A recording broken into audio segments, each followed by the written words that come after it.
Malamig ang hangin sa loob ng Royal Valcarcel Business Lounge, kasing lamig ng kristal na basong hawak ko. Nakatayo ako sa pinakamadilim na sulok ng pribadong suite, isang anino sa gitna ng karangyaan, na ako mismo ang nagpundar. Pinagmamasdan ko ang aking asawa si Tadeo, na prenteng nakaupo sa velvet na sofa habang may hinahaplos na kamay ng ibang babae. Si Maria Clara, isang hamak na dating flight attendant, na ngayon ay suot ang mga alahas na binili ko gamit ang sarili kong pawis. "Don't worry, baby," narinig kong bulong ni Tadeo, sapat na para dumanas ng kilabot ang aking pandinig. I swipe ko lang tong black card ni Luz tapos upgraded na tayo sa first class. Business trip ang alam niya, pero sa Spain tayo lang ang magsasama. Hayaan mo na ang baliw na yon, kailangan ko lang siyang tiisin para sa shares ng kumpanya. Humigpit ang hawak ko sa baso. Hindi nanginginig ang aking kamay, kundi tumitigas. Ang bawat salita ni Tadeo ay parang isang lason na dahan-dahang pumapatay sa natitirang init sa aking dibdib. Ang lalaking pinakasalan ko, ang lalaking pinagkatiwalaan ko ng aking buhay at yaman, ay tinatawag akong baliw sa harap ng kanyang kalunya habang ninanakaw ang aking pera. Biglang bumukas ang pinto ng suite. Pumasok ang aking biyenan, si Doña Imelda Valcarcel. Ang kanyang mga hakbang ay may awtoridad, ang tunog ng kanyang mamahaling takong sa sahig ay parang hatol ng kamatayan. Hindi siya tumingin sa anak niyang nagtataksil, sa halip direkta siyang naglakad patungo sa kinaroroonan ko sa dilim.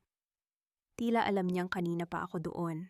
"Luz Viminda, nandyan ka pala," sabi ni Doña Imelda sa isang tono na walang bakas ng pagkahiya. Inilapag niya ang isang makapal na folder sa mesa sa harap ko. "Pirmanan mo ito, ngayon din." Tiningnan ko ang dokumento. Isang admission of mental instability and public apology. Ayon sa papel, kailangan kong aminin sa publiko na ako ay dumaranas ng malalang depresyon at paranoia, at ang anumang paratang ko laban kay Tadeo o sa kumpanya ay bunga lamang ng aking sirang isipan. "Ano ito, Mama?" Tanong ko, ang boses ko ay kasing patag ng disyerto. "Isang proteksyon para sa pamilya," sagot niya habang inaayos ang kanyang perlas na kuwintas. "May malaking bidding ang Valcarcel Group sa gobyerno bukas. Hindi namin hahayaan na masira ang pangalan ni Tadeo dahil sa mga hinala mo tungkol sa kanila ni Maria Clara. Kailangan mong tanggapin na ikaw ang may problema. Isipin mo ang hiya ng pamilya natin, Luz. Isang hamak na executive assistant ka lang bago ka namin kinuha. Huwag kang walang utang na loob." Lumapit si Tadeo sa amin, hindi man lang binitawan ang kamay ni Maria Clara. "Luz, pirmahan mo na. Para naman ito sa atin. You've been acting so stressed lately, baka nga kailangan mo lang talagang magpahinga sa isang facility. After ng Spain trip namin, dadalhan kita ng pasalubong." Tumingin ako sa kanilang tatlo. Ang biyenang mapang-api, ang asawang mapanlinlang, at ang babaeng tila nananalo sa isang premyo. Sa mga sandaling iyon, naramdaman ko ang huling piraso ng aking puso na naging yelo. Ang sakit na dati ay nagpapaluha sa akin, ay biglang naglaho, pinalitan ng isang nakabibinging linaw ng isip. Ang aking sakripisyo ay hindi kailanman sapat para sa mga taong ang tingin sa akin ay isang kasangkapan lamang. "Sige," maikli kong sagot. Nakita ko ang gulat sa mga mata ni Doña Imelda na mabilis ding napalitan ng mapanuring ngiti. Inabot ko ang mamahaling panulat at pinirmahan ang bawat pahina ng walang pag-aalinlangan. Walang panginginig, walang luha. Ang bawat hagod ng tinta sa papel ay parang paghiwa ko sa ugnayan ko sa kanila. "Good. Alam ko namang matalino ka, Luz," sabi ni Imelda habang kinukuha ang folder. "Tadeo, go ahead. Huwag kayong magpa-late sa flight nyo." Pagtalikod nila, lumabas ang isang matamis, ngunit nakapangingilabot ng ngiti sa aking mga labi. Akala nila ay nanalo sila dahil nakuha nila ang pirma ko. Hindi nila alam ang bawat pahina na pinirmahan ko ay may kalakip na timestamp na magpapatunay na pinilit ako sa ilalim ng duress. At ang bawat salita sa loob ng silid na ito ay naitala na ng aking suot na brooch na isang disguise voice recorder. Humarap ako sa salamin ng VIP lounge. Inayos ko ang aking buhok at pinunasan ang mantsa ng alikabok sa aking blazer. Ang babaeng nakikita ko ay hindi na ang mapagtiis na asawa, siya na ang magiging bangungot nila. Kinuha ko ang aking smartphone. Binuksan ko ang master admin application ng Royal Valcarcel Security System, isang system na ako mismo ang nag-design at may hawak ng God key. Security Command Center, this is Luz Viminda Valcarcel. Sabi ko sa telepono, ang boses ko ay malamig at puno ng kapangyarihan. Execute Protocol 0 on all supplementary black cards under Tadeo Valcarcel's name. Immediate effectivity, also flag boarding pass 5 IP-001 and VIP-002 for security verification. Reason suspected identity theft and unauthorized use of corporate funds. Lumakad ako palabas ng lounge, hindi lumingon sa pintuan. Ang bawat hakbang ko sa makintab na sahig ng airport ay parang marcha ng isang reyna patungo sa digmaan. Habang pababa ako ng escalator, natanaw ko ang gate kung nasaan sina Tadeo at Maria Clara. Mula sa malayo nakita ko ang pagbabago ng kulay sa screen ng check-in counter. Mula sa berde naging pula ang lahat. Ang makina na nagbabasa ng kanilang mga boarding pass ay huminto naglalabas ng isang matinis na tunog na hudyat ng error.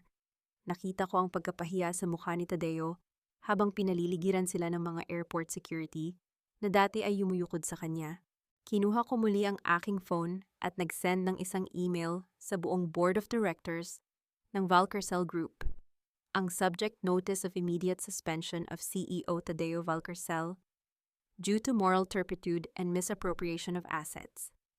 Pumasok ako sa loob ng aking sasakyan. Isinara ko ang pinto at ninamnam ang katahimikan. Walang iyak. Walang pagsisisi. The game has just begun, Mama Imelda. Bulong ko sa hangin, ngunit bago ko pa maipaandar ang makina tumunog ang aking personal na telepono. Isang hindi kilalang numero. Sinagot ko ito ng walang imik. Luz hat kam o tapam at nuol.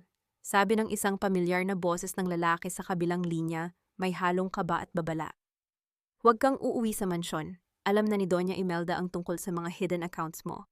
Tinatraidor ka ni Mateo. Ang USB na hawak mo, fake yan. Nanigas ang aking hawak sa manibela. Ang tanging tao na pinagkatiwalaan ko ng aking exit plan, ang aking abogado, ay ibinenta na rin pala ako. Nanatili akong nakatitig sa kawalan, habang dahan-dahang ibinababa ang aking telepono. Ang boses na iyon malamig pamilyar, at puno ng babala ay tila isang kidlat na tumama sa gitna ng aking plano. Si Mateo, ang taong itinuring kong kapatid, ang abogadong pinagkakautangan ko ng loob, dahil sa pag-aayos ng mga legal na dokumento ng aking pamilya, ay ibinenta na pala ako sa mga Valcarcel. Hindi ako huminga ng malalim. Sa halip kinuha ko ang USB drive mula sa aking pitaka. Ang maliit na piraso ng bakal na dapat ay naglalaman ng lahat ng aking nakatagong yaman at mga ebidensya laban sa korupsyon ni Doña Imelda. Isinaksak ko ito sa aking dashboard terminal. Ang tanging lumabas sa screen ay isang mensaheng tila nanunuya, file not found. Isang hungkag na kahon, isang patibong. Ang tunog ng aking pagpindot sa screen ay marahas ngunit kontrolado. Sa bawat segundo na lumilipas nararamdaman ko ang galamay ng mga Valcarcel na dahan-dahang pumupulupot sa aking leeg. Biglang umalingaw-ngaw ang tunog ng aking pang-isang telepono. Si Tadeo. Ang screen ay nagpapakita ng kanyang pangalan ngunit hindi ko ito sinagot agad. Hinayaan ko itong tumunog ng 10 beses. Gusto kong damhin niya ang kaba. Gusto kong isipin niya na wala na siyang control. Nang sa wakas ay pinindot ko ang accept. Ang boses niya ay parang isang nasusugatan na hayop. Luz, anong ginagawa mo? Nandito kami sa gate, pinaliligiran kami ng security. Ang sabi nila, flagged ang card ko for fraud. I-cancel mo to, ngayon din napapahiya ako sa harap ng lahat. Sigaw ni Tadeo, ang boses niya ay pumipiyok sa galit at takot. Don't shout, Tadeo. Masyado kang maingay para sa isang taong gumagamit ng pera ng asawa niya para itanan ng kabit niya. Ang sagot ko, ang boses ko ay kasing talim ng labaha. And why are you so concerned about hiya? Diba ang sabi ni Mama, ako ang baliw? Sinong maniniwala sa isang baliw na nag-flag ng card mo? Luz, huwag kang maglaro. Alam mo ang nakataya dito? Ang bidding bukas. Ang bidding bukas ay wala nang kinalaman sa iyo, Tadeo. Kakatapos ko lang pirmahan ang suspension order mo bilang CEO. You are no longer authorized to represent Valcarcel Group. Enjoy your stay at the airport. I heard the benches in the public area are quite uncomfortable this time of year. You bitch, akala mo ba mananalo ka hawak ni Mama ang pirma mo? Pag uwi mo rito, diretso ka sa mental facility. Then you better make sure I don't reach home first. Sagot ko bago ko pinatay ang tawag ng walang pasabi. Inilipat ko ang aking pansin sa kalsada. Alam ko ang laro ni Doña Imelda. Hindi siya maghihintay. Kung hawak na niya si Mateo, ibig sabihin ay alam na niya ang lokasyon ng aking mga safe house. Ngunit may isang bagay na hindi alam ni Mateo, isang account na itinago ko hindi sa digital na mundo, kundi sa isang physical na vault na tanging ang dugong iradier lamang ang makakapagbukas. Habang nagmamaneho ako patungo sa kalsada ng Makati, napansin ko ang isang itim na SUV na sumusunod sa akin. Hindi ito nagtatago. Ang paggalaw nito ay agresibo, tila binabantayan ang bawat liko ko. Ang mga Valcarcel ay hindi na nagpapanggap.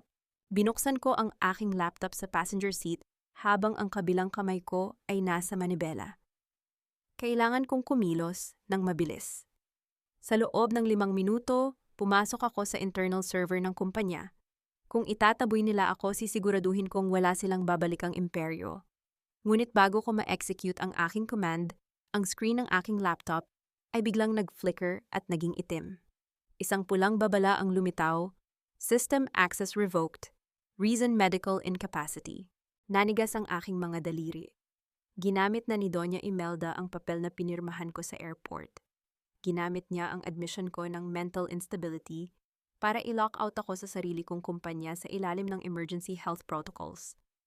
Ang tunog ng pagpreno ng sasakyan sa aking likuran ay nagbabala sa akin. Ang itim na SUV ay humarang sa aking harapan habang isa pang sasakyan ang huminto sa aking likod. Naipit ako sa gitna ng highway. Bumukas ang pinto ng SUV at lumabas si Attorney Mateo. Suot niya ang kanyang mamahaling suit, ang mukha niya ay walang bahid ng pagsisisi. Sa likod niya ay 4 na lalaking nakasuot ng uniforme ng isang pribadong psychiatric hospital. Luz tagumayti guat mad tawag ni Mateo habang lumalapit siya sa bintana ng aking sasakyan. Huwag na nating pahirapan ito. Doña Imelda is just concerned about your health.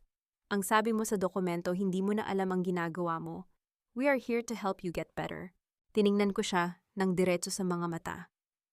Walang takot. Walang pagmamakaawa. Ang galit sa loob ko ay naging isang matigas na pundasyon. Utang na loob, Mateo. Mahinahon kong sabi ang boses ko ay parang bulong ng kamatayan. Ipinagamot ko ang nanay mo sa Singapore. Pinag-aral ko ang mga kapatid mo. Ito ba ang presyo ng katapatan mo?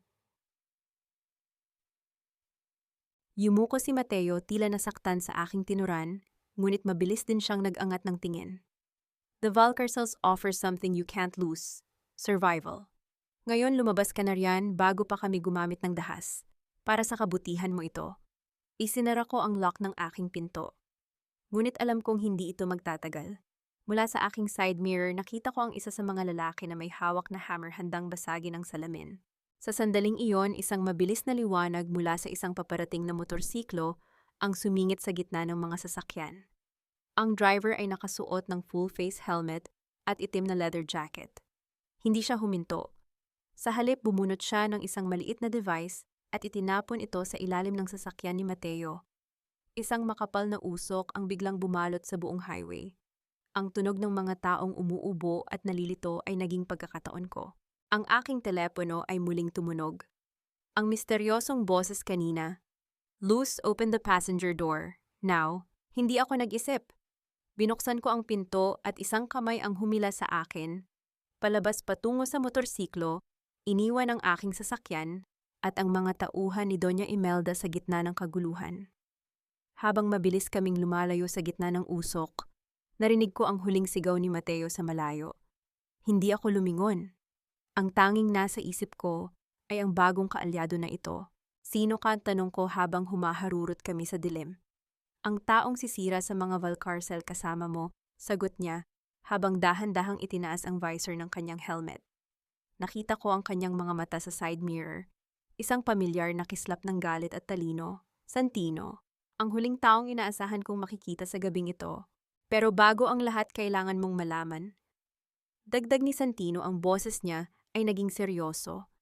Hindi lang pera ang ninakaw nila sa iyo, Luz. Ang dokumentong pinirmahan mo, hindi lang yan admission of madness. It's a waiver of your biological rights. They are coming for your daughter. Huminto ang motorsiklo sa isang abandonadong bodega sa gilid ng Pasig River. Ang amoy ng kalawang at lansa ng tubig ay humahalubilo sa malamig na hangin ng gabi. Bumaba ako bahagyang nanginginig ang aking mga binti, ngunit nanatiling tuwid ang aking likod. Tinanggal ni Santino ang kanyang helmet, inilalantad ang pawisang mukha na tila isang anghel na galing sa impyerno. Anong anak, Santino? Ang tanong ko, ang boses ko ay kasing talim ng basag na kristal. Alam mong baog ang tingin sa akin ng pamilyang Valcarcel. Iyon ang ginagamit nilang dahilan para hiyain ako gabi-gabi. Tumingin si Santino sa akin nang may halo ng awa at bagsik. Iyon ang pinapaniwala nila sa iyo, Luz. Pero nakuha ko ang records mula sa fertility clinic na pag-aari ng mga Valcarcel. 5 taon na ang nakalilipas matapos ang aksidenteng sinabi nilang dahilan ng pagkawala ng anak mo. Hindi ka nakunan, Luz. Ninakaw nila ang sanggol. Buhay ang anak mo. Parang tumigil ang pag-ikot ng mundo. Ang bawat tibok ng aking puso ay naging isang mabigat na hampas sa aking dibdib. Ang alaala ng gabing iyon, ang dugo ang malamig na ospital, at ang boses ni Doña Imelda na nagsasabing, wala na ang apo ko ay muling bumalik. Isang malaking kasinungalingan. Isang masamang panaginip na binuo nila para kontrolin ako. Nasaan siya? Bulong ko, ang aking mga kamao ay nakakuyom hanggang sa bumaon ang aking mga kuko sa aking palad. Iyan ang kailangan nating alamin. Pero sa ngayon, ginagamit nila ang dokumentong pinirmahan mo kanina para ilipat ang lahat ng legal na guardianship ng batang iyon sa pangalan ni Maria Clara. Gusto nilang palabasin na ang kabit ni Tadeo ang tunay na ina at ikaw ay isang baliw na nagnakaw lamang ng pagkakakilanlan. Hindi ako sumigaw. Hindi ako humagulgol. Ang sakit ay naging isang malamig na apoy na nagpapatigas sa aking kaluluwa. Ang bawat segundo ng aking sakripisyo sa pamilyang Valcarcel ay parang isang sampal na ngayon ay ibinabalik ko sa kanila ng may kasamang puwersa. Gusto nilang maging kontrabida ako sa sarili kong buhay. Sabi ko habang tinitingnan ang aking refleksyon sa isang maduming salamin sa dingding. Ibibigay ko sa kanila ang hinahanap nila. Inilabas ko ang aking tablet mula sa bag na bitbit ni Santino. Santino, kailangan kong makapasok sa internal server ng Marites Network. Ang media outlet na binabayaran ni Doña Imelda para sirain ako. Kung gagamit sila ng kasinungalingan, gagamit ako ng katotohanang mas masahol pa sa kamatayan. Habang nagtatrabaho ang aking mga daliri sa screen, narinig ko ang tunog ng isang sasakyan na pumarada sa labas. Hindi ito ang mga Valcarcel. Ito ay mas malala. Isang van na may logo ng Truth Media, ang pinakasikat na tabloid livestream sa Pilipinas. Biglang bumukas ang pintuan ng bodega at pumasok si Lolita, ang kapitbahay naming kilala bilang Reyna ng mga Marites, kasama ang kanyang cameraman na nakalive sa social media. Ayan siya, ang baliw na asawa ni Tadeo Valcarcel. Sigaw ni Lolita habang itinuturo ang lens sa akin. Mga kamarites, nakita niyo ba nagtatago siya rito kasama ang isang lalaki? Tama nga ang sinabi ni Doña Imelda, nagwawala na si Luz Viminda dahil hindi matanggap na iniwan na siya para sa isang mas bata at mas mayaman ng puso. Ang mga komento sa screen ay mabilis na dumadaloy, puno ng pangungutya, galit at paghusga. Ang Pilipinas ay nanonood at ako ang kanilang bagong paboritong kontrabida. Lumapit ako kay Lolita. Hindi ako umiwas sa camera. Tiningnan ko ng diretso ang lens, ang aking mga mata ay walang kahit anong bakas ng takot. Lolita, Lolita. Tawag ko sa kanyang pangalan, ang boses ko ay mahinahon, ngunit may awtoridad na nakapagpatahimik sa kanya. Magkano ang ibinayad sa iyo ni Doña Imelda para pumunta rito? 1,000,000 piso. O baka naman ipinangako lang niyang hindi niya idedemanda ang asawa mong si Chito dahil sa pangungupit sa pondo ng barangay? Natigilan si Lolita. Ang kanyang mukha ay namutla sa harap ng libu-libong nanonood sa livestream. Anong pinagsasabi mo? I am Luz Viminda Iradier Valcarcel. Sabi ko sa camera, ang boses ko ay umalingaw-ngaw sa buong bodega. Hindi ako baliw at hindi ako nagtatago. Ang dokumentong hawak ni Doña Imelda ay nakuha sa ilalim ng pananakot. At tungkol naman sa anak ni Tadeo at Maria Clara, abangan niyo ang susunod kong sasabihin. Dahil ang katotohanan ay hindi kayang bayaran ng kahit anong black card. Sa isang mabilis na galaw, kinuha ko ang camera mula sa kamay ng cameraman at ibinagsak ito sa sahig. Ang tunog ng pagkabasag ng lens ay ang huling narinig ng mga manunood bago mag-blackout ang screen. "We need to move Santino at Kafyungtal," sabi ko habang tumatalikod kay Lolita na tila estatwa sa gulat. "Pupunta tayo sa mansyon. Kung gusto ni Doña Imelda ng drama, bibigyan ko siya ng isang palabas na hindi niya makakalimutan." Luz, delikado ang iniisip mo, babala ni Santino. Puno ng security ang mansyon. Security na ako ang nag-hire at ako ang nagpapasahod. Sagot ko habang sumasakay muli sa motorsiklo. Oras na para malaman nila kung sino ang tunay na nagmamay-ari ng corona. Habang bumabagtas kami sa EDSA, nakita ko sa malalaking LED billboard ang aking mukha. May caption itong "Wanted Luz Viminda Valcarcel, Mental Emergency." Napangiti ako ng mapait. Ang buong bansa ay hinahanap ang isang baliw, ngunit ang makakatagpo nila ay isang babaeng wala ng takot mawalan. Nang makarating kami sa gate ng mansyon, nakita ko ang kotse ni Tadeo. Kabababa lang nila ni Maria Clara Akbay ang isa't isa, tila mga bayaning nagbabalik mula sa isang matagumpay na laban. Kasunod nila si Attorney Mateo na may hawak na mga papeles. Bumaba ako sa motorsiklo at naglakad patungo sa kanila. Ang tunog ng aking sapatos sa semento ay naging hudyat ng kanilang paglingon. "Luz," gulat na sabi ni Tadeo. "Paano ka?" Hindi ko siya pinatapos. Isang malakas na sampal ang dumapo sa kanyang mukha, hindi sampal ng isang selosang asawa, kundi sampal ng isang reynang binabawi ang kanyang dignidad. "Don't speak my name with that filthy mouth, Tadeo," sabi ko sa kanya. Lumabas si Doña Imelda mula sa loob ng mansyon, may hawak na baso ng wine. "Security?" Bakit nandito ang babaeng ito? Dalhin na siya sa pasilidad. Ngunit walang lumapit na security. Ang mga lalaking nakatayo sa paligid ay nanatiling nakatingin sa akin, naghihintay ng aking utos. "Mama," sabi ko habang humahakbang papalapit kay Doña Imelda.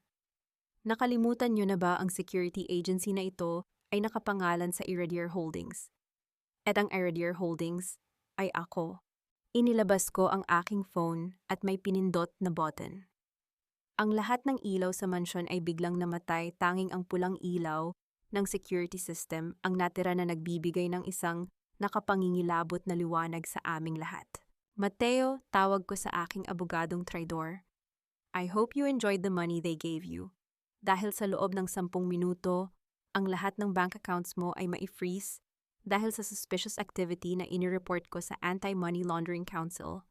I have the receipts of your secret meetings with Imelda." Namutla si Mateo at dahan-dahang umatras. Humarap ako kay Doña Imelda na ngayon ay nanginginig na ang hawak na baso. "Nasaan ang anak ko, Imelda? Sabihin mo sa akin ang totoo bago ko tuluyang gibain ang pader ng mansyong ito." Tumingin si Doña Imelda sa akin nang may halo ng galit at isang bagay na hindi ko inaasahan, takot. "Akala mo ba ay ganoon kadali iyon, Luz? Ang anak mo, hindi siya narito at hinding-hindi mo siya makikita dahil sa paningin ng batas patay ka na." Biglang tumunog ang mga sirena ng pulis sa labas ng gate. Ngunit hindi sila para sa akin. Salamat sa livestream ni Lolita. Bulong ko sa sarili ko. Isang boses mula sa megaphone ang narinig sa labas. "Doña Imelda Valcarcel, you are under investigation for illegal detention and child trafficking. Open the gates." Nanlaki ang mga mata ni Imelda. Ngunit bago pa siya makapagsalita, isang itim na van ang humarurot papasok sa gate, binangga ang harang. Mula rito ay lumabas ang mga lalaking hindi ko kilala, mga lalaking armado at nakatakip ang muka. Sa gitna ng gulo, naramdaman ko ang isang matigas na bagay sa aking likuran. "Don't move, Luz."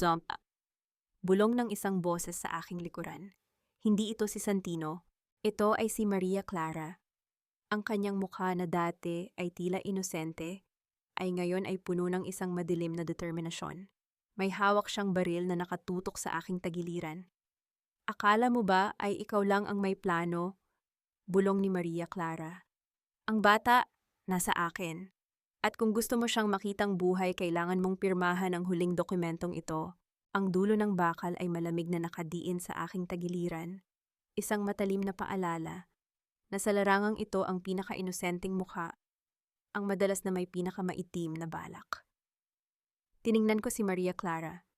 Ang dati ay maamo at laging nakayukong flight attendant ay wala na. Ang kanyang mga mata ay nagniningning sa kasakiman ng kanyang pagkakahawak sa baril ay eksperto at walang panginginig. Pirmahan mo ito, Luz Kata. Ulit ni Maria Clara ang kanyang boses ay hindi na ang malambing na bulong na ginagamit niya kay Tadeo. Ito ay boses ng isang babaeng handang pumatay para sa ambisyon. Ang Iridier Aviation, lahat ng shares mo, ilipat mo sa pangalan ko. Ngayon din. Sa gilid ko nakita ko ang gulat sa mukha ni Tadeo. Maria, Mushu, anong ginagawa mo? Akala ko ba para sa atin ito? Para sa anak natin? Isang mapait na tawa ang kumawala sa mga labi ni Maria Clara nang hindi inaalis ang tingin sa akin. Para sa atin, Tadeo, huwag kang tanga. Ginamit lang kita para mapalapit kay Luz. Akala mo ba papatulan ko ang isang lalaking walang bayag na kahit sariling asawa ay hindi kayang kontrolin? Ang bata siya ang alas ko para makuha ang lahat. Narinig ko ang pagbagsak ng baso ni Doña Imelda sa semento. Ikaw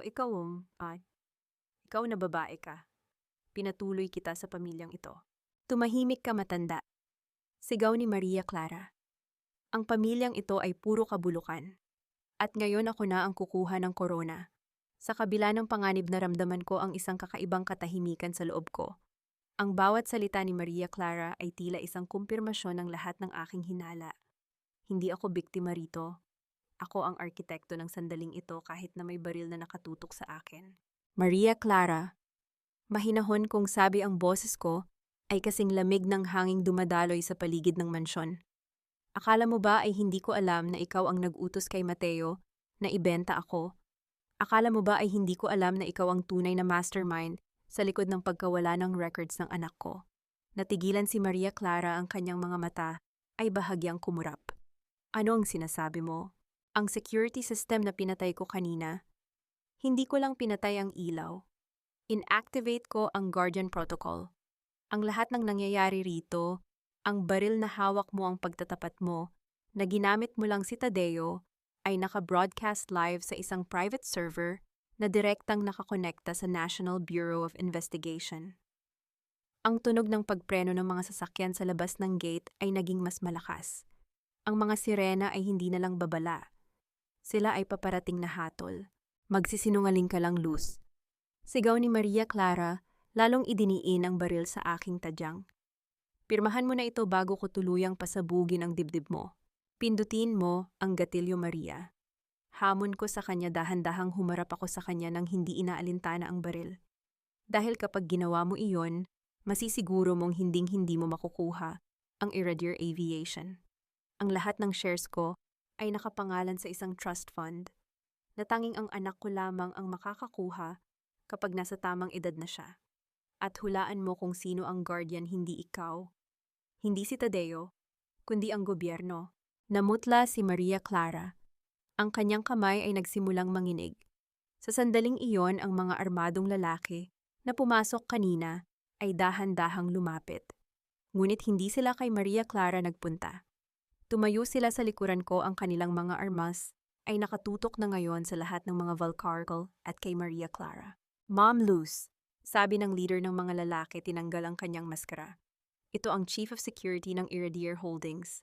The perimeter is secure. Ang lahat ng ebidensya ay naipadala na. Napangiti ako ng bahagya.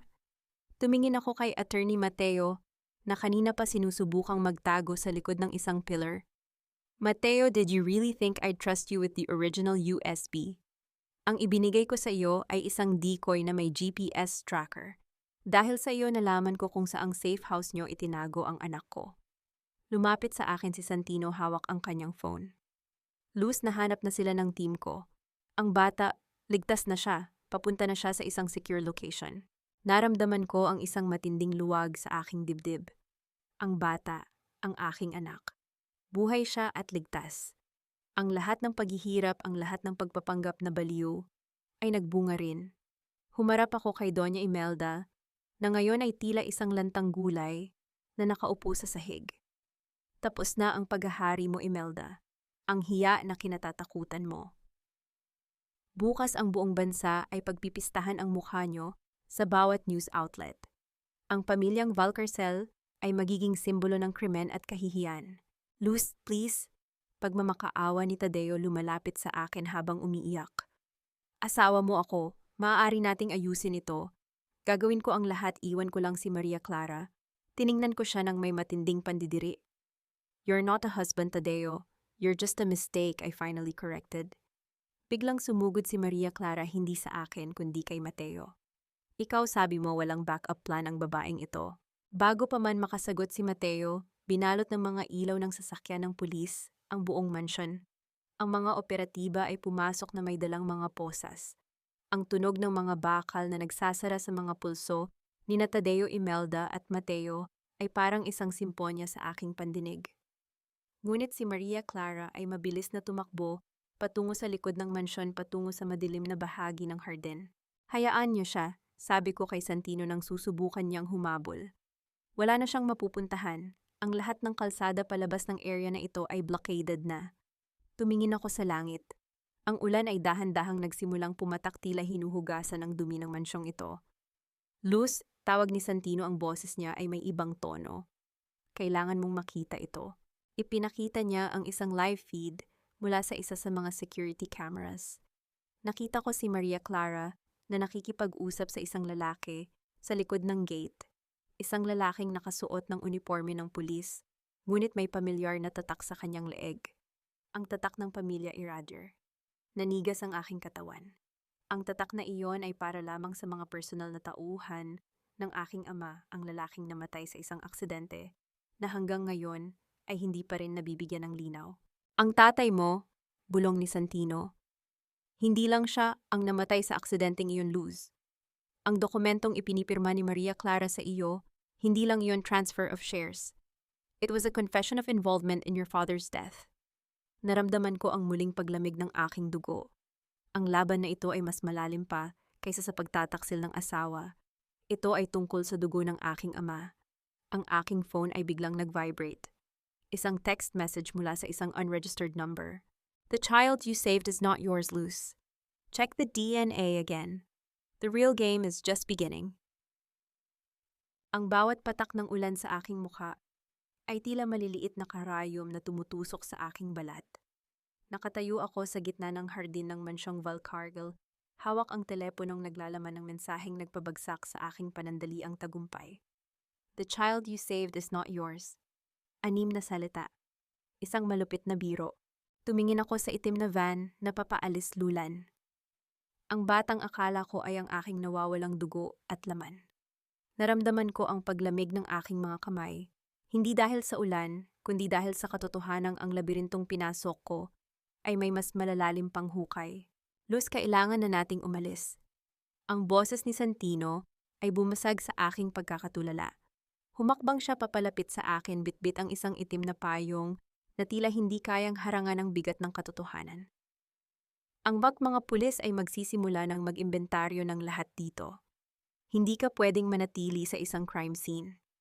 Tiningnan ko siya, ang aking mga mata ay tuyo at malamig. Sino ang nag-send ng text na ito, Santino? At sino ang lalaking may tatak ng Iradier na kausap ni Maria Clara? Bumuntong hininga si Santino, ang kanyang mga mata ay umiwas sa akin. Hindi ito ang tamang lugar para pag-usapan yan. Sumama ka sa akin. May alam akong lugar kung saan hindi ka mahahanap ng mga marites o ng mga natitirang galamay ni Imelda. Sumama ako sa kanya. Iniwan ko ang mansyong naging kulungan ko sa loob ng maraming taon. Habang papalayo ang aming sasakyan, nakita ko sa side mirror ang mga asul at pulang ilaw ng pulis na dahan-dahang naglalaho sa dilim. Ang Valcarcel Empire ay gumuho na, ngunit ang anino nito ay tila sumusunod pa rin sa akin. Dinala ako ni Santino sa isang lumang gusali sa Binondo. Ang loob nito ay malayo sa karangyaang kinagisnan ko. Ito ay isang tech hub puno ng mga naglalakihang monitors, nagkakagulong mga kable, at ang amoy ng mainit na kape at electronics. Dito ang ingay ng lungsod ay nalulunod sa tunog ng mga server na walang tigil sa pagtakbo. Dito ako nagtatrabaho, and sabi ni Santino habang iniaabot sa akin ang isang mainit na tuwalya. Dito ang lahat ng impormasyon sa Pilipinas ay dumadaan. At dito natin hahanapin ang anak mo. Naupo ako sa isang silya, tinitingnan ng aking mga kamay na bahagyang nanginginig. Inilabas ko ang aking wedding ring, isang mamahaling brilyante, na dati ay simbolo ng aking pangarap, ngunit ngayon ay isa na lamang mabigat na bakal. Dahan-dahan ko itong hinubad at inilapag sa mesa. Ang tunog ng pagtama ng ginto sa kahoy ay tila hudyat ng aking huling paglaya kay Tadeo. Ito ang down payment ko, Santino. Sabi ko, ang boses ko ay matatag. Gamitin mo ang lahat ng resources mo, hanapin mo ang bata, at alamin mo kung sino si Maria Clara sa buhay ng tatay ko. Kinuha ni Santino ang singsing, tinitigan ito ng sandali bago ibinulsa. Hindi ko kailangan ng alahas mo, Luz, pero kailangan ko ang tiwala mo. Ang tatay mo, si Don Rodolfo Iradir, hindi siya basta-basta namatay sa aksidente. Ang lalaking nakita mo kanina, isa siya sa mga dating security detail ng tatay mo na biglang naglaho matapos ang libing. Ibig mong sabihin may traidor sa loob ng sarili naming pamilya? Higit pa ron, sagot ni Santino habang mabilis na nagtatype sa kanyang keyboard. Tingnan mo ito. Isang file ang lumitaw sa screen. Ang header nito ay Valcarcel Biological Records, Project Genesis. Anong Project Genesis? At tanong ko habang lumalapit sa monitor. Ito ang dahilan kung bakit kanila pinakasalan, Luz. Ang pamilya Iradir ay hindi lang may-ari ng airline. Ang tatay mo ay may hawak na patent para sa isang biometric security coding na nakalink sa inyong DNA. Ang Valcarcel Group ay bankrupt na bago ka pa man dumating. Kailangan nila ang DNA mo para ma-unlock ang mga secret trust funds ng tatay mo sa Switzerland. Naramdaman ko ang pagbaliktad ng aking sikmura. Ang lahat ng pagmamahal ni Tadeo, ang bawat pagkalinga ni Doña Imelda, ang lahat ng iyon ay para lamang sa aking dugo. Literal na ninanakawan nila ako ng pagkatao. At ang anak ko, ang tanong ko, ang boses ko, ay gumaralgal sa unang pagkakataon. Ginamit din ba nila siya? Iyon ang kinatakutan ko, sabi ni Santino sabay hinto sa pagtype. Ang kanyang mukha ay naging kasing puti ng papel. Luz, ang record na ito, nagsasabing nagkaroon ng matagumpay na extraction, 5 taon na ang nakalilipas. Pero may note dito mula kay Doña Imelda. Binasa ko ang note sa screen. Subject child is a match. Keep the mother sedated. Use the girl as the primary key for the Iradir vaults. Hindi ko na napigilan. Isang mapait na tawa ang kumawala sa aking lalamunan, isang tawang puno ng puot. Ginawa nilang susi ang anak ko sa isang vault na ako ang may-ari. Nasaan siya, Santino? Nasaan ang anak ko? May tracker ang bawat bata sa ilalim ng Project Genesis Potan, bulong ni Santino. At ayon sa satellite, ang signal ay nanggagaling sa loob ng isang pribadong yate na kasalukuyang papaalis ng Manila Bay. Humarap ako sa kanya, ang aking mga mata ay nagniningning sa bagong layunin. Kumuha ka ng chopper, ngayon din. Luz, gabi na at may bagyo delikado. Hindi mo ba narinig, puta? Putol ko sa kanya habang kinukuha ang aking jacket. Ang anak ko ang susi sa lahat. At hindi ko hahayaang gamitin siya ng mga ahas na iyon para makatakas. Kung kailangang gibain ko ang buong Manila Bay, gagawin ko. Habang papalabas kami ng gusali, isang itim na motorsiklo ang humarang sa amin. Bumaba ang driver at tinanggal ang kanyang helmet, si Attorney Mateo, ngunit ang kanyang mukha ay puno ng pasa at dugo. Luz, tawag ni Mateo hirap sa pagsasalita. Huwag kang sasama sa kanya, si Santino. Hindi mo siya kilala, hindi siya ang taong akala mo. Natigilan ako. Tumingin ako kay Santino na nanatiling walang kibo sa aking tabi. Anong ibig mong sabihin, Mateo? Tanong ko. Si Santino, siya ang nag-setup ng Project Genesis para kay Doña Imelda. Sigaw ni Mateo bago siya biglang binaril mula sa isang malayong sniper. Ang tunog ng pagkakatumba ni Mateo sa semento ay tila isang hudyat ng panibagong pagkawasak. Tiningnan ko si Santino. Sa ilalim ng ilaw ng poste, nakita ko ang isang maliit na tatak sa likod ng kanyang tenga. Ang tatak ng pamilya Iradir. Pero may dagdag itong disenyo, isang krus na simbolo ng mga Valcarcel. Ang katahimikan matapos ang putok ng baril ay mas nakabibingi kaysa sa ingay ng ulan. Nakasubsob si Mateo sa semento, ang kanyang dugo ay dahan-dahang humahalubilo sa agos ng tubig baha, kulay pulang mantsa sa madilim na kalsada ng Binondo. Hindi ako sumigaw. Hindi ako tumakbo para tulungan siya. Sa mundong ito, ang awa ay isang luho na hindi ko kayang bayaran. Tumingin ako kay Santino. Nanatili siyang nakatayo, walang bakas ng gulat o takot sa kanyang mukha. Ang kanyang mga mata ay nanatiling nakapako sa akin, tila hinihintay ang aking susunod na hakbang. Dahan-dahan kong iniangat ang aking kamay at hinawi ang buhok sa likod ng kanyang tenga. Doon sa ilalim ng malamig na ilaw ng poste ay ang tatak na binanggit ni Mateo. Ang krus ng mga Valcarcel na nakapatong sa agila ng mga Iradier. Project Genesis. Ang bulong ko, ang boses ko, ay kasing lamig ng hanging umiihip sa paligid. Mateo was right. Ikaw ang arkitekto ng impyernong ito. Architect no luz? Sagot ni Santino, ang kanyang boses ay kalmado, halos walang emosyon. I was a tool, just like you. Pero ang pinagkaiba natin, alam ko kung kailan dapat putulin ang tali. Who are you, Santino? At bakit mo dala ang tatak ng dalawang pamilyang nagpapatayan? Isang mapait na ngiti ang dumaan sa kanyang mga labi. You want the truth, fine. I am the son that Doña Imelda never wanted the world to see. I am the secret she kept in the shadows habang ipinagmamalaki niya ang walang kwentang si Tadeo. I am the illegitimate child of a Valcarcel and an Iradier security officer. Nanigas ang aking buong pagkatao. Ang wild card ay hindi lang pala kaalyado o kaaway. Siya ay bunga ng mismong kasalanang sinusubukan kong puksain. So you're Tadeo's half-brother. Sabi ko, dahan-dahang umaatras patungo sa motorsiklo. At kaya mo ako tinutulungan ay para makuha ang tronong ipinagkait sa iyo. I don't want the throne, Luas. I want to burn it, deklara ni Santino habang humahakbang papalapit. Ang Project Genesis ay hindi para sa akin. It was Imelda's obsession to keep the bloodline pure and the money locked.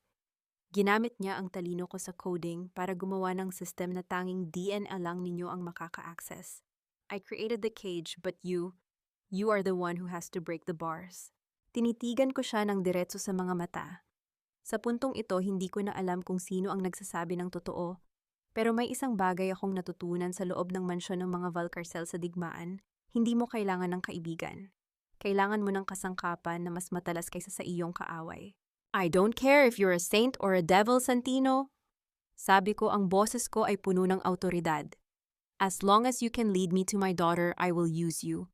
Pero oras na malaman kong nagsisinungaling ka, sisiguraduhin kong ang tatak na yan sa leeg mo ang magiging huling bagay na makikita mo sa salamin. Fair enough, sagot niya ha. Sagot niya. Sumakay ka na. Ang yate ay papaalis na ng pier. If we don't move now, Maria Clara will vanish with the child. Mabilis kaming bumalik sa tech hub. Habang nagmamadali si Santino na i-bypass ang port security cameras, lumapit ako sa isa sa mga monitors. Nakita ko ang isang lumang litrato sa gilid ng kanyang desk, isang babaeng kamukha ko may kargang sanggol. Sino ito, tanong ko? My mother, maikling sagot ni Santino nang hindi lumilingon. She was your father's favorite nurse before she disappeared, another victim of the Valcarcel's cleaning process. Ang bawat piraso ng puzzle ay dahan-dahang nabubuo. Ang puot ni Santino ay hindi lang para sa pera, ito ay para sa hustisya. At ang hustisyang iyon ay nakadugtong sa akin. Loose look, sabi ni Santino, itinuro ang screen. Isang biological file ang nag-open. Ito ang reason kung bakit kinuha ang anak mo. She's not just a match. According to the records, she is the primary key. The Iradier vaults in Switzerland will only open if her biometric data is uploaded. At ang huling upload ay mangyayari sa loob ng yate. They are going to kill her after they get the access, aren't they? Ang tanong ko, ang puso ko ay tumitibok ng mabilis. Ngunit ang isip ko ay nanatiling malamig. Hindi sila papayag na may buhay na ebidensya ng krimen nila, kumpirmasyon ni Santino. Kinuha ko ang aking laptop at mabilis na nag-type ng isang bagong command. If they want biometrics, I'll give them something else. What are you doing? I'm uploading a virus hidden inside my daughter's digital ID oras na iscan nila ang data niya sa yate. Ang lahat ng accounts ni Imelda at Maria Clara ay mag-i-initiate ng self-destruct. They will be left with nothing but digital ash. Tumingin si Santino sa akin nang may halo ng pagkamangha. You're cold, loose, I like that. I learned from the best, sagot ko. Now where is that chopper? Sa gitna ng kulog at kidlat lumabas kami sa rooftop ng gusali. Isang itim na helicopter ang naghihintay, ang propeller nito ay gumagawa ng malakas na hangin na nagpapadpad ng ulan sa lahat ng direksyon. Habang papaakyat kami, naramdaman ko ang pagbabago sa loob ko. Ang bawat takot, ang bawat pagdududa ay natunaw. Ako na ngayon ang bagyo. Luz, sigaw ni Santino sa gitna ng ingay ng makina. May isa pa akong hindi nasasabi. Ano yon? Ang yate, hindi lang si Maria Clara ang nandoon. Doña Imelda is also there. She faked her stroke para makatakas sa mga pulis kanina. Napangiti ako ng mapait. Mas mabuti, mas madaling ubusin ang mga ahas kung nasa iisang lungga lang sila. Habang lumilipad kami sa ibabaw ng madilim na Manila Bay, natanaw ko ang isang puting yate na mabilis na bumabaybay sa alon. Ito na ang huling laban. Ngunit bago kami makalapit, isang pagsabog ang nagmula sa likod ng aming helicopter. Isang piraso ng bakal ang tumama sa makina at nagsimulang umikot ang aming sinasakyan. "We're hit!" sigaw ng piloto. Tumingin ako sa labas. Isang drone ang lumilipad sa malapit, may nakakabit na maliit na missile launcher.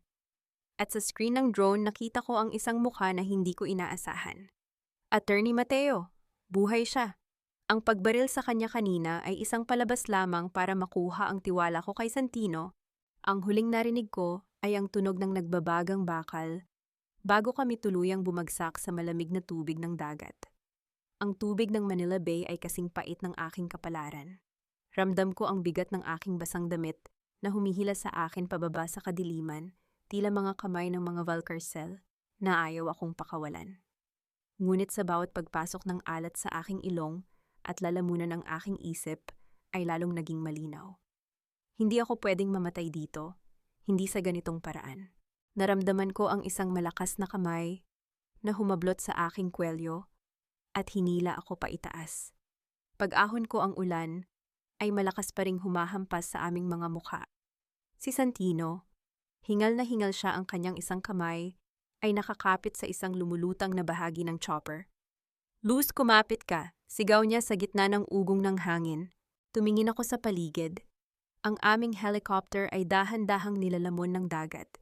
100 metro ang layo, nakita ko ang drone ni Mateo na nakatigil sa itaas. Ang camera nito ay nakatutok sa amin, tila isang buwitreng naghihintay ng aming huling hininga. "Mateo," ko ang sigaw ko kahit alam kong hindi niya ako naririnig ng direkta. Alam kong nanonood siya sa kanyang screen. "Hindi mo ako mapapatay sa ganito lang." Biglang umalingaw-ngaw ang isang boses mula sa speaker ng drone. Isang tawa na puno ng panunuya. "Luz, ang galing mo talagang magdrama. Akala mo ba ang pagbaril sa akin kanina ay para lang makuha ang tiwala mo, no? It was a test. At dahil naniwala ka, napatunayan kong ang baliw na si Luz ay mahina pa rin pagdating sa emosyon." "Bakit, Mateo?" tanong ko habang pilit na lumalangoy patungo sa isang life raft na bumukas mula sa chopper. "Dahil ba sa pera? Pero Luz, ang pera ay madaling makuha. Pero ang control sa Iradier Aviation, iyan ang tunay na kapangyarihan. Si Doña Imelda ay matanda na. Si Tadeo ay tanga. Si Maria Clara ay sakim. Pero ako ang may hawak ng lahat ng legal na butas ng kumpanya nyo. Oras na makuha nila ang access mula sa anak mo, ang lahat ng iyon ay mapupunta sa akin." Nanatili akong tahimik habang dahan-dahan kaming nakakaakyat ni Santino sa raft.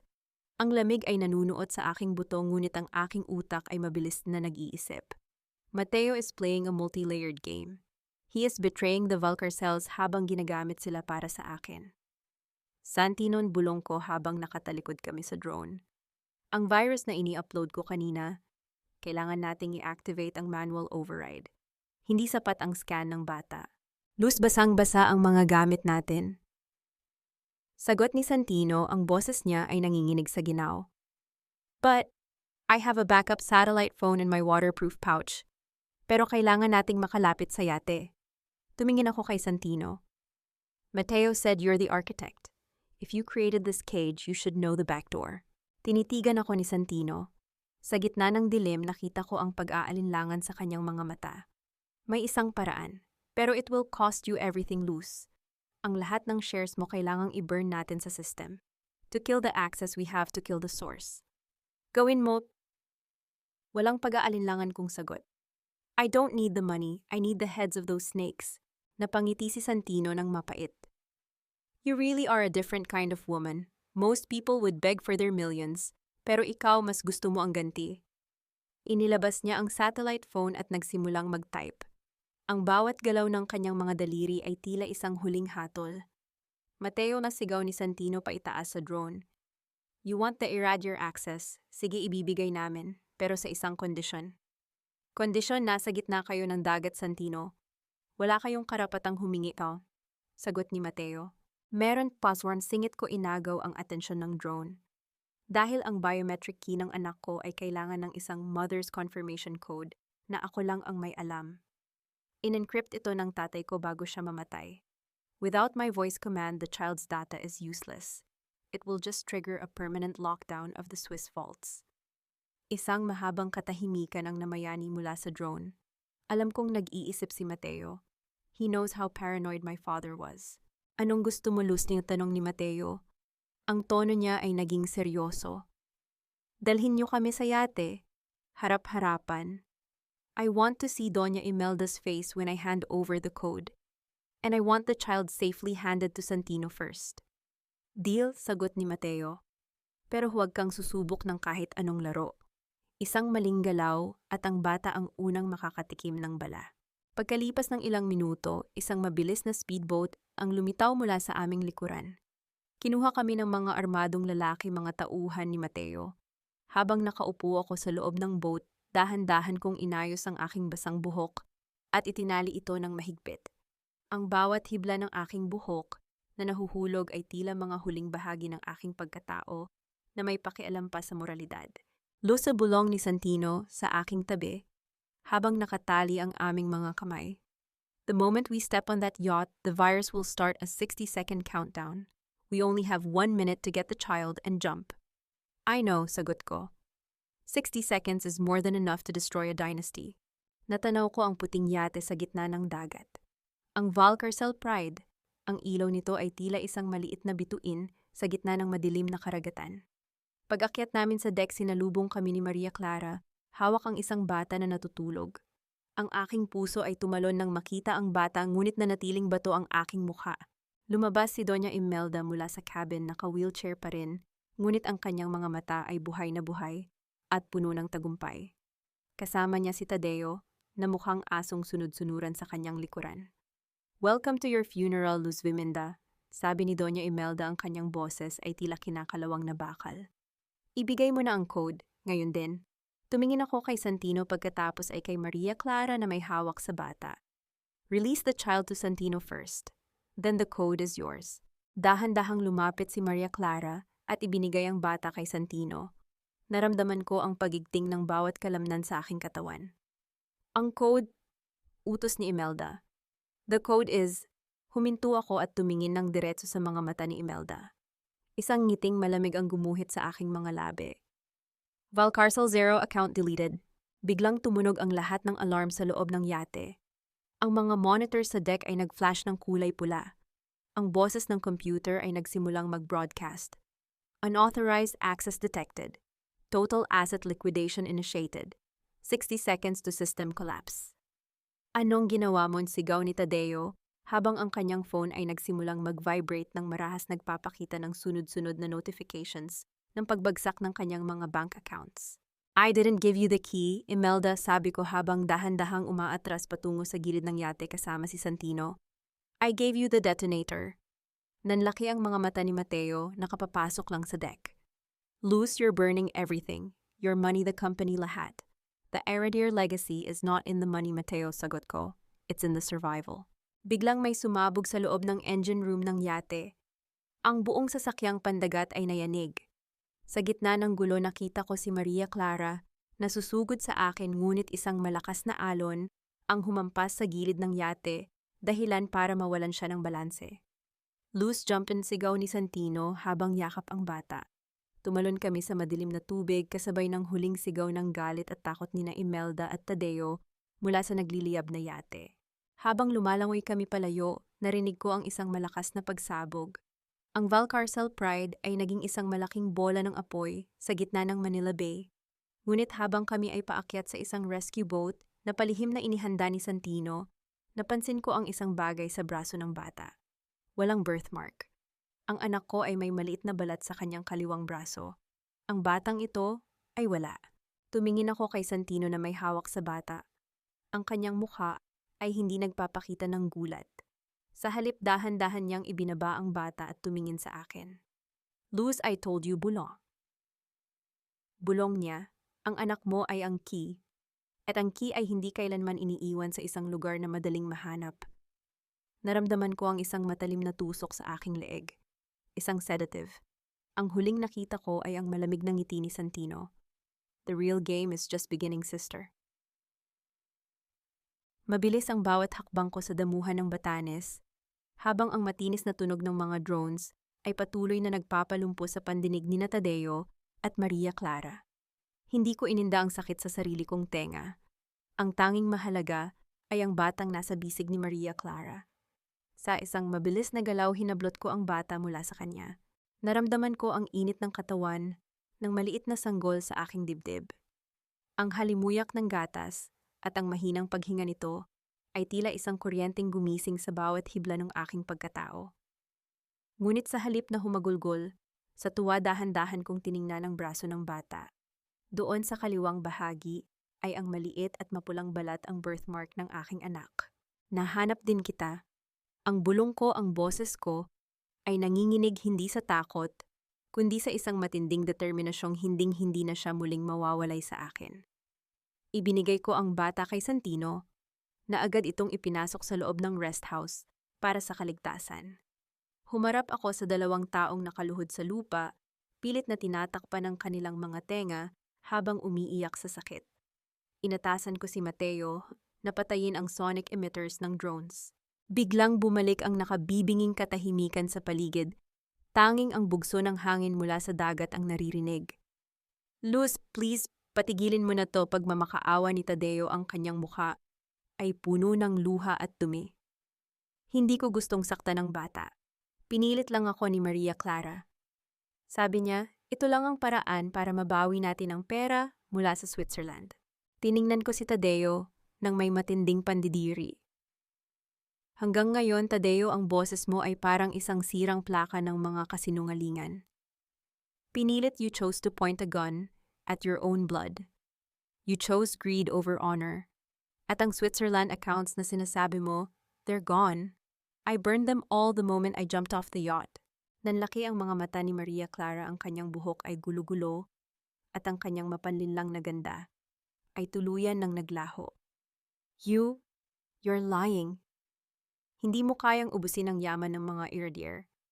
That's billions, loose billions. I'd rather be a queen of ashes than a slave to your greed, Maria Clara. Ang sagot ko habang humahakbang papalapit sa kanya.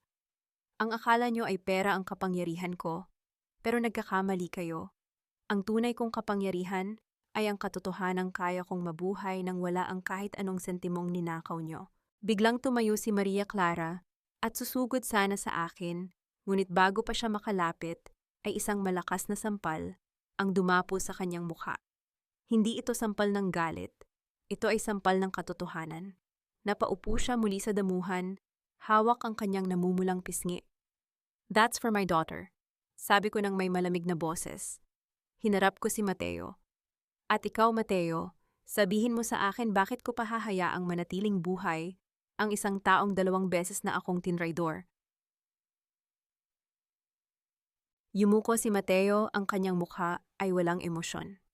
Dahil alam ko kung nasaan ang huling piraso ng puzzle, Luz, ang dokumentong nagpapatunay na hindi aksidente ang pagkamatay ng tatay mo.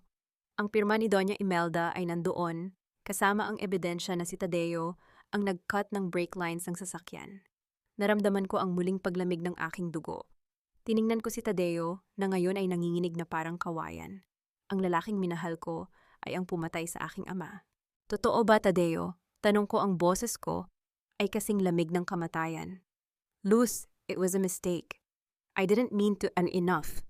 Sigaw ko, ang aking autoridad ay pumuno sa buong bakuran. Mateo, tawagan ang mga autoridad sa Batanes. I want them arrested for attempted kidnapping, extortion, and now murder. Wait, Luz! Sigaw ni Maria Clara. Akala mo ba ay panalo ka na Doña Imelda is still alive?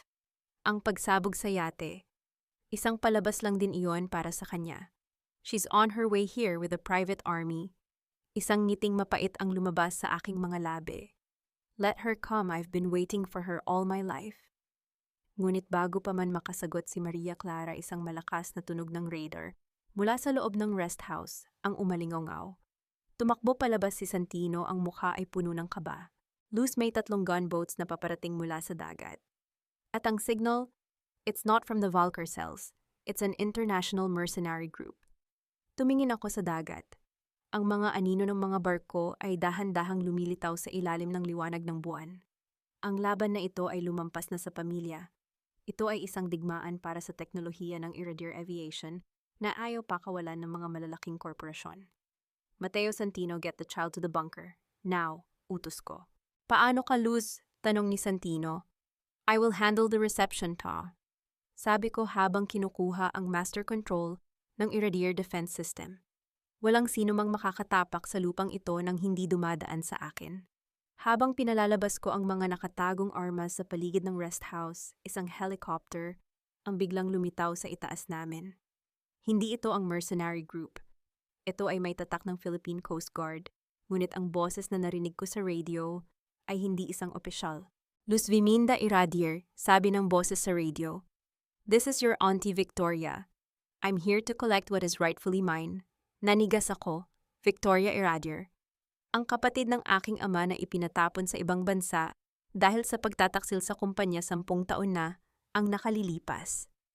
Ang tunay na mastermind ay hindi si Imelda, kundi ang sarili kong dugo.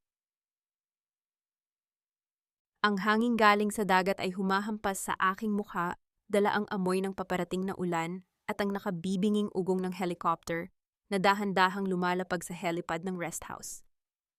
Nakatayo ako sa balcony, ang aking anak ay ligtas na sa loob ng bunker kasama si Santino. Pinagmamasdan ko ang pagbaba ng isang babaeng matagal ko nang itinuring na patay sa aking alaala.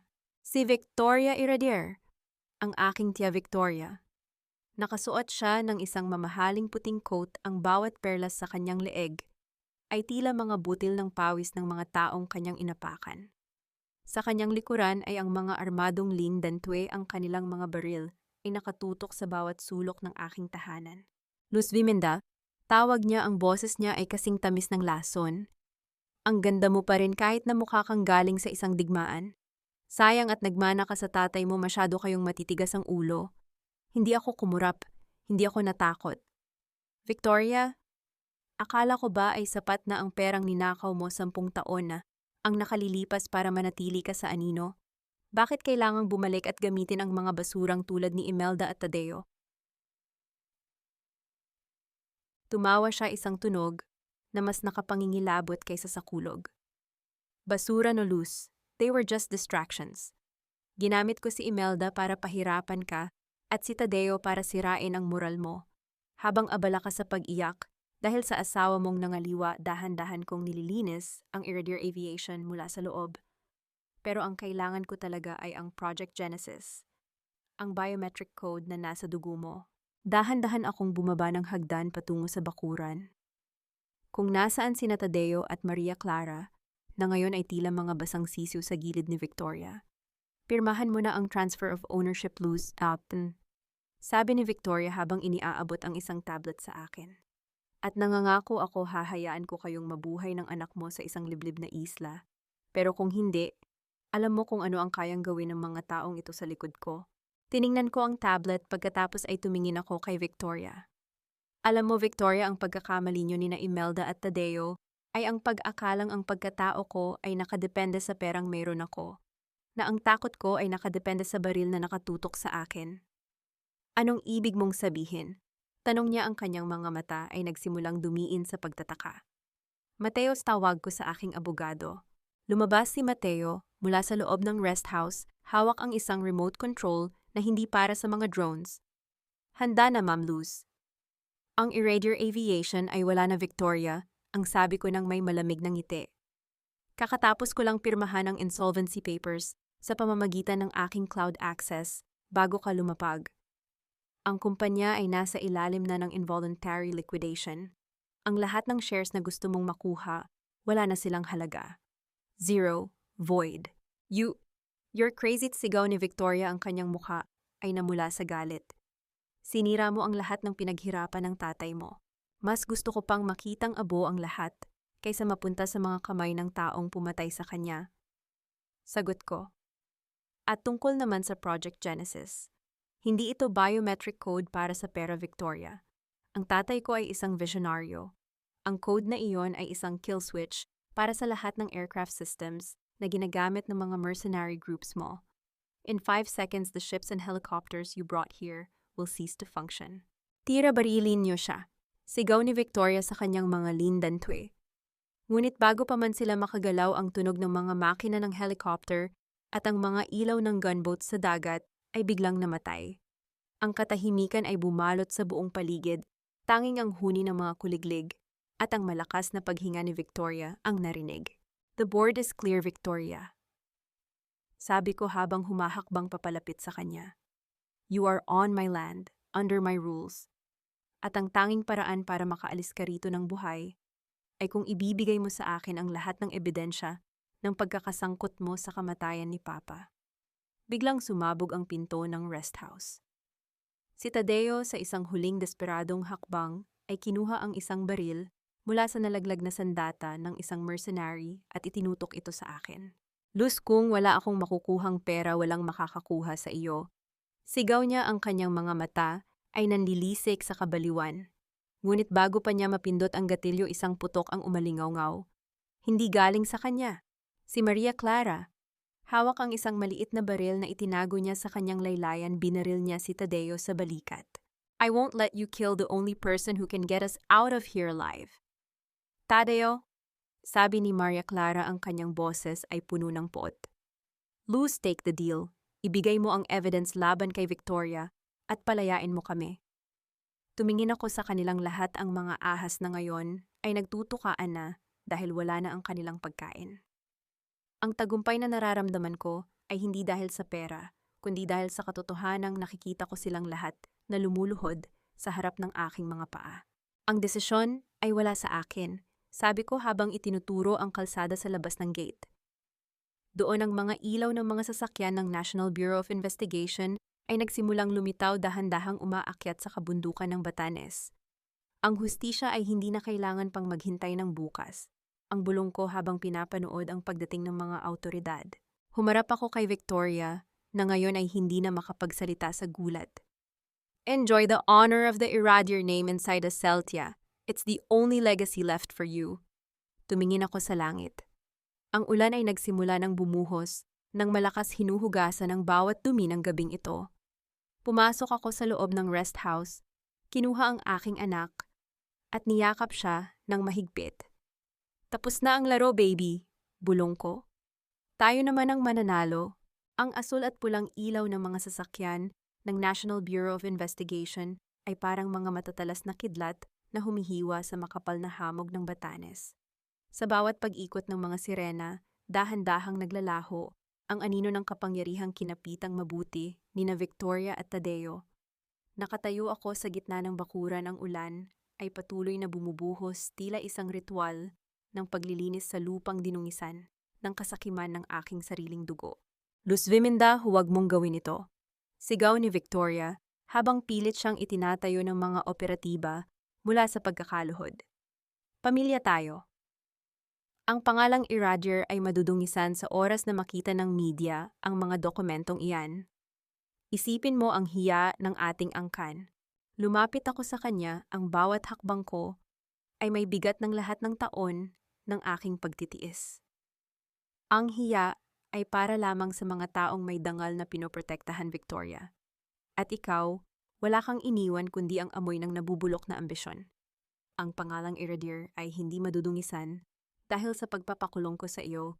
Ito ay malilinis dahil sa pagtatapos ng iyong paghahari. Humarap ako kay Tadeo na ngayon ay hawak ang kanyang sugatang balikat, pilit na hinihila ng mga pulis. Ang kanyang mga mata ay puno ng takot, ang labing dating ginagamit sa mga matatamis na salita ay nanginginig na ngayon sa ginaw at pagsisisi. Luz, ang anak natin, isipin mo ang batang pagmamakaawa ni Tadeo. Ang anak ko ay hindi magkakaroon ng ama na isang mamatay tao at magnanakaw. Sagot ko, ang boses ko ay kasing lamig ng hanging nanggagaling sa dagat. At tungkol naman sa anak natin, Mateo, ibigay mo ang huling DNA result. Inilabas ni Mateo ang isang puting envelope at ibinigay ito sa akin. Binuksan ko ito sa harap ni Tadeo at Maria Clara. Tadeo, ayon sa record na ito, Ikaw ay baog, deklara ko. Ang anak na ipinagmamalaki mo kay Maria Clara, hindi sa'yo iyan. Ginamit ka lang ng babaeng ito para makakuha ng sustento at proteksyon habang pinaplano niya ang pag-agaw sa kumpanya ko kasama si Victoria. Ang katahimikan ni Maria Clara ay naging kumpirmasyon. Napabitaw si Tadeo sa pagkakakapit sa braso ng pulis, ang kanyang buong mundo ay tila gumuho sa isang iglap. Ang lalaking pumatay sa aking ama para sa isang legacy ay nalaman na wala pala siyang kahit anong legacy na maiiwan. You lied to me, Maria. Bulong ni Tadeo, ang kanyang boses ay puno ng pait. Lahat kami ay nagsinungaling sa iyo, Tadeohan. Sabi ni Maria Clara habang kinakaladkad na rin siya palayo. Dahil sa aming lahat, ikaw ang pinakamadaling lokohin. Akala mo ba ay papatulan kita kung hindi dahil sa posisyon mo? Pinanood ko silang isakay sa mga van. Ang ingay ng kanilang pag-aaway at pagmamakaawa ay unti-unting nalunod sa tunog ng malakas na ulan. Humarap ako kay Santino na lumabas na ng rest house kasama ang aking anak. Ligtas na ba ang lahat? The digital cleanup is done, Luz Kahamkata, sagot ni Santino. Ang lahat ng ebidensya laban kay Victoria, Imelda at Mateo ay na-upload na sa central server ng Department of Justice. But there's one more thing. Ano yon? Doña Imelda, she wasn't on the yacht and she's not with Victoria, sabi ni Santino habang tinitingnan ang isang live tracker sa kanyang tablet. Nakadetect ang system ng isang private flight na paalis ng Batanes airstrip, isang medevac plane. Naramdaman ko ang pag-igting ng aking panga. Ang matandang ahas ay nagpapanggap na naman. Hindi siya makakatakas. Luz, hayaan mo na siya, sabi ni Santino. Wala na siyang pera. Wala na siyang pamilya. She's a fugitive for life. Hindi sapat ang maging fugitive, Santino, sabi ko habang kinukuha ang aking coat. Ang taong tulad ni Imelda ay kailangang makita ang kanyang sariling kahihiyan sa harap ng buong mundo. Kinuha ko ang aking phone at tinawagan si Lolita, ang reyna ng mga marites na dati ay ginamit ni Imelda laban sa akin. Lolita, it's Luz Viminda Padagta. Sabi ko sa telepono, meron akong huling exclusive scoop para sa iyo. Isang live stream na magpapabagsak sa internet. Ang kinaroroonan ng Queen Mother ng Valcarcel na nagtatago sa isang peking ambulansya. Pagkatapos ng tawag, tumingin ako kay Santino. Santino, kailangan kong tapusin ito. Alagaan mo ang bata. Saan ka pupunta? Sa airstrip. I want to be the last person she sees before the world turns its back on her. Habang nagmamaneho ako sa madulas na kalsada patungo sa airstrip, nararamdaman ko ang bawat tibok ng aking puso. Ang bawat segundo ay tila isang hakbang patungo sa huling pagsasara ng pinto ng aking nakaraan. Nang makarating ako, nakita ko ang maliit na eroplano na naghahandang mag-take off. Ngunit ang gate ay pinalilibutan na ng mga media vans at mga sasakyan ng mga marites na dala ang kanilang mga mobile phones naka-live sa buong bansa. Bumaba ako sa sasakyan at naglakad patungo sa medevac plane. Ang mga pintuan ay bumukas at lumabas ang isang nurse, pagkatapos ay ang wheelchair ni Doña Imelda.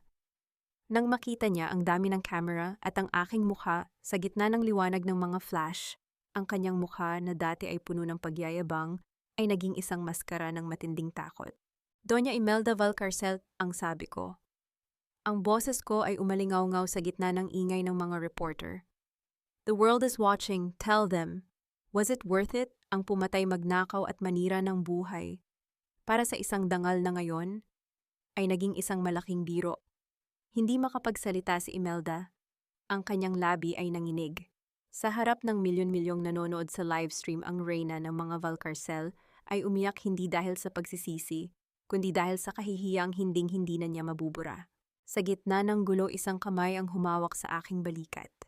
Si Santino. It's over, Luz, bulong niya. Ngunit habang tinitingnan ko ang eroplanong hindi na nakaalis, napansin ko ang isang tao sa loob ng cockpit. Isang lalaking nakasuot ng uniforme ng piloto, may pamilyar na singsing sa kanyang daliri. Ang singsing ng aking ama. Ang piloto ay lumingon at tumingin sa akin.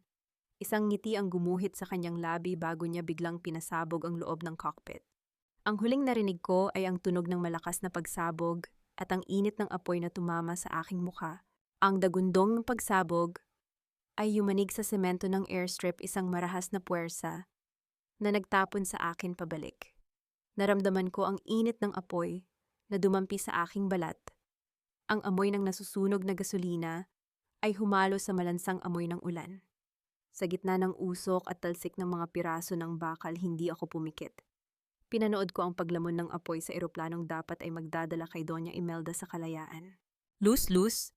Naririnig ko ang sigaw ni Santino habang pilit niya akong hinihila palayo sa nagliliyab na wreckage. Hindi ako sumagot. Nanatili ang aking paningin sa nagbabagang cockpit. Ang lalaking iyon ang pilotong may suot ng singsing ni Papa. Sa isang iglap na intindihan ko ang lahat. Hindi siya kaaway. Siya ang huling tapat na tauhan ng aking ama, ang taong nagtago sa dilim, sa loob ng maraming taon, naghihintay ng tamang pagkakataon para tapusin ang lahat ng mitya ng kasamaan ng mga Valcarcel. Isang sakripisyo para sa isang huling hustisya. Ang mangsigaw ng mga tao, ang takbo ng mga bumbero, at ang pagkakagulo ng mga marites na patuloy na kumukuha ng video ay tila isang malabong ingay sa aking pandinig. Ang lahat ay tapos na. Ang apoy na nasa harapan ko ay ang huling hininga ng imperyong itinayo sa dugo at kasinungalingan. Isang buwan ang mabilis na lumipas. Nakatayo ako sa harap ng isang malaking salamin sa loob ng aking bagong opisina.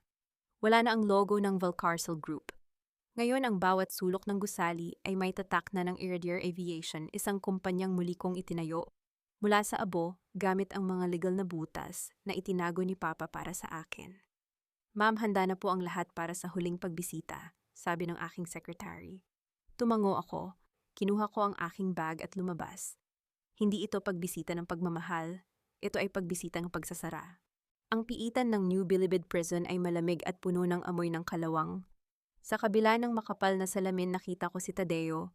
Ang lalaking dati ay tinitingala ng lahat dahil sa kanyang kakisigan, ay ngayon ay isa na lamang anino. Kalbo ang kanyang ulo, payat ang pangangatawan at ang kanyang mga mata ay wala ng buhay. Luz, bulong niya nang makita ako. Salamat, yananapat. Salamat at dumating ka. I knew you still loved me. Please, Luz, gamitin mo ang power mo. Iapela mo ang kaso ko.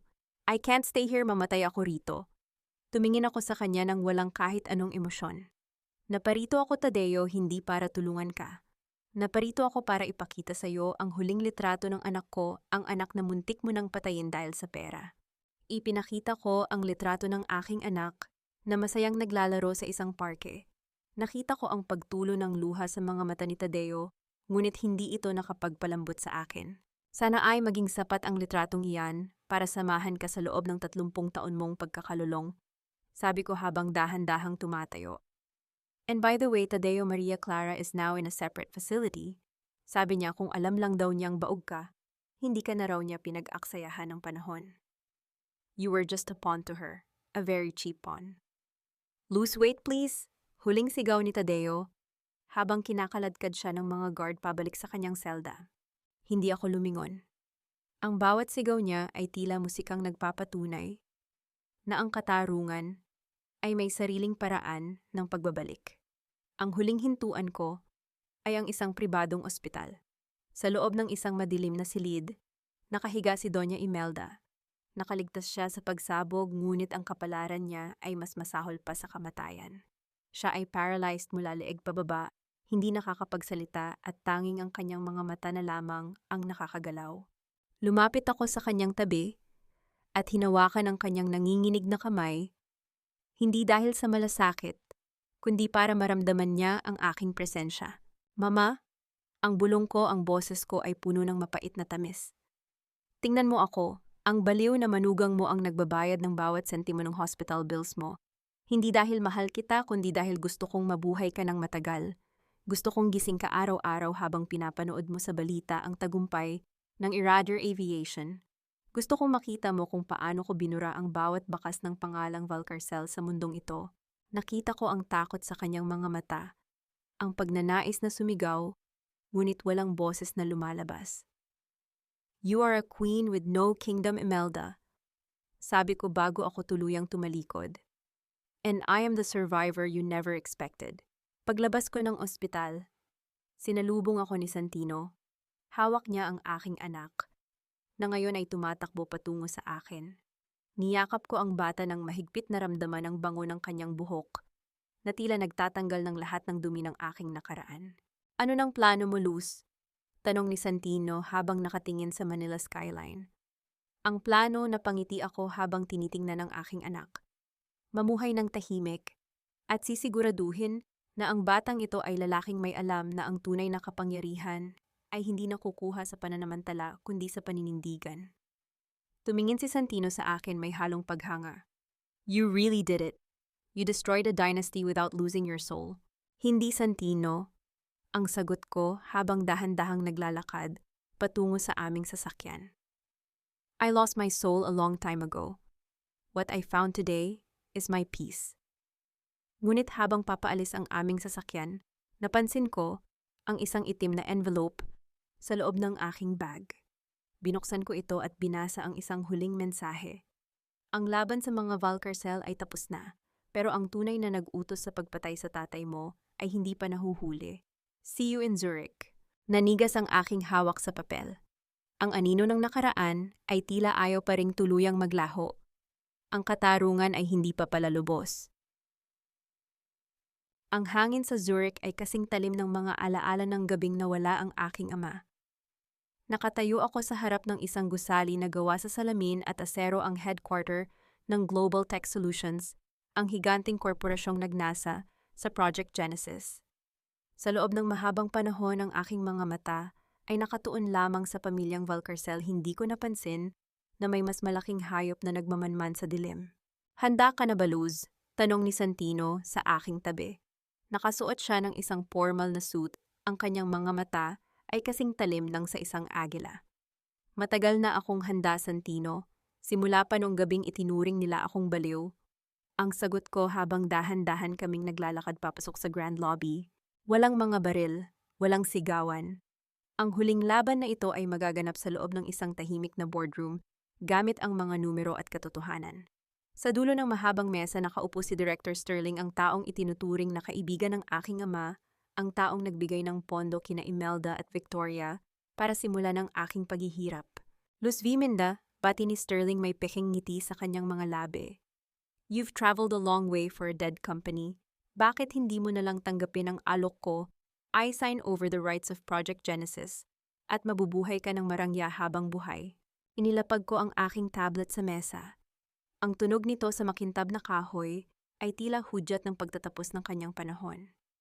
Director Sterling, ang Project Genesis ay hindi kailanman naging tungkol sa pera. It was a lock. At ang susi ay hindi lang ang DNA ko.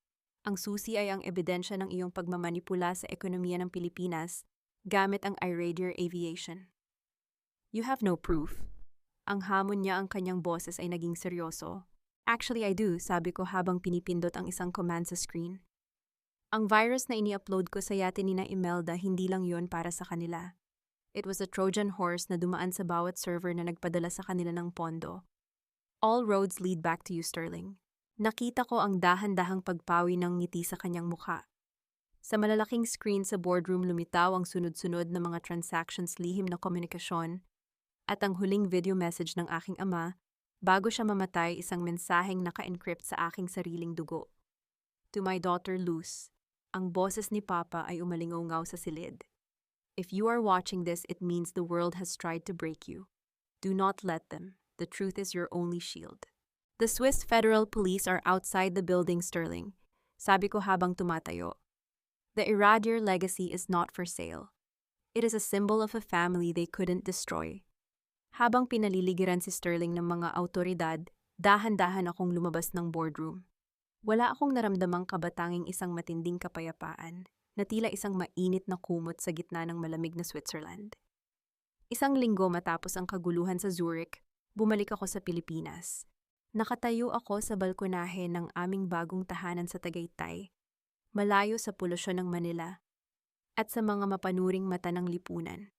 Ang araw ay dahan-dahang lumulubog, nagbibigay ng kulay kahel at purpura sa kalangitan. Ang tunog ng mga ibon at ang amoy ng sariwang lupa ay nagpapakalma sa aking diwa. Lumapit sa akin si Santino, bitbit ang aking anak. Ang bata ay tumatawa habang sinusubukang abutin ang mga dahon ng puno The board of Iradier Aviation just voted loose. Sabi ni Santino, "You are now officially the chairman and CEO. The rebranding is a success, ang mga Marites. Ngayon, ikaw na ang idolo nila, ang Iron Lady ng Pilipinas." Napangiti ako ng bahagya. The Iron Lady, I'd rather be called a Mother Santino. Isang ina na ginawa ang lahat para sa kanyang anak. "Ano nang susunod nating gagawin?" Tanong niya habang iniaabot ang bata sa akin. Niyakap ko ang aking anak nang mahigpit na ramdaman ang bawat tibok ng kanyang maliit na puso. Susunod, magpapahinga tayo at sisiguraduhin kong sa bawat lipad ng eroplano ng Iradier Aviation, ang kaligtasan at dangal ng bawat pasahero ang uunahin, hindi ang kasakiman. Tumingin ako sa malayo.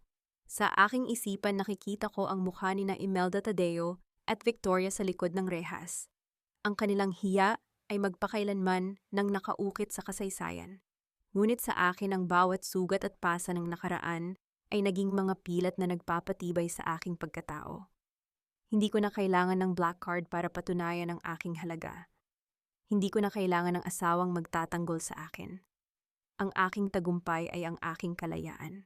Lus, tawag ni Santino, ang boses niya ay may ibang tono, isang tonong puno ng pag-asa. May nakitang lumang sulat si Mateo sa vault ng tatay mo, para daw ito sa brother mo. Inabot niya ang isang sulat. Binasa ko ito ng tahimik. Ang tatay ko ay alam na magkakasama kami ni Santino. Ang lahat ay nakaplano para sa aming dalawa.